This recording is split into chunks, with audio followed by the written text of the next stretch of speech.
find it highly suspect that a 36-year-old claim was miraculously solved on the same day that Iran released hostages that they had held for many years. This was clearly a ransom payment to release those hostages, and the wages of it is that we now have more American hostages in Iran. Why do you think the president did this, coincidental with the time of the release of the time of the nuclear deal? Why? I mean, why, wouldn't he, if it weren't ransom, wouldn't he have come up with a better way to do this?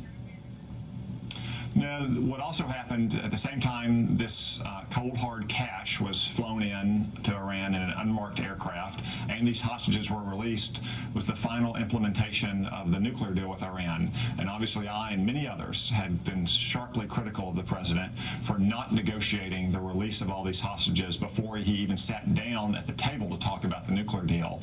So I suspect that he wanted to have these hostages gone, even though the price of it was $400 million in small unmarked bills flying into Iran on a unmarked aircraft like it was a drug cartel transaction, not a legitimate negotiation between two governments.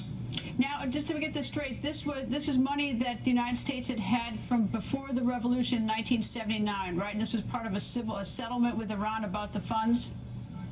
Well, it was disputed money related to a transaction with the Shah of Iran before the Ayatollahs took over in 1979. It hadn't been disputed for 36 years. And then just miraculously, on the day that hostages were released and the Iran nuclear deal was implemented, they finally resolved that dispute. And they've given Iran more money than they were entitled to under their claims and the regular rules of interest accrual. And we now know that they didn't just give them that money, they gave it to them in cold hard cash, cash that we cannot trace, that we cannot know what happened to, and that even the White House press secretary admitted may be going into the hands of Hamas, Hezbollah, or other terrorist organizations. Well, paying ransom is against American policy, but what can you do about it?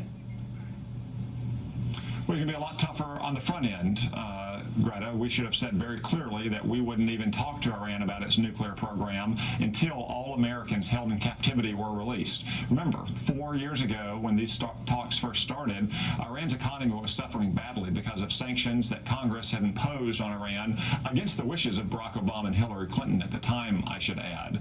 Those sanctions were tough enough that we could have set the terms of the negotiations, which included releasing all American hostages before we even sat down. Now what do we have? A bad nuclear deal and more Americans being held hostage, and Iran with $400 million in cold hard cash.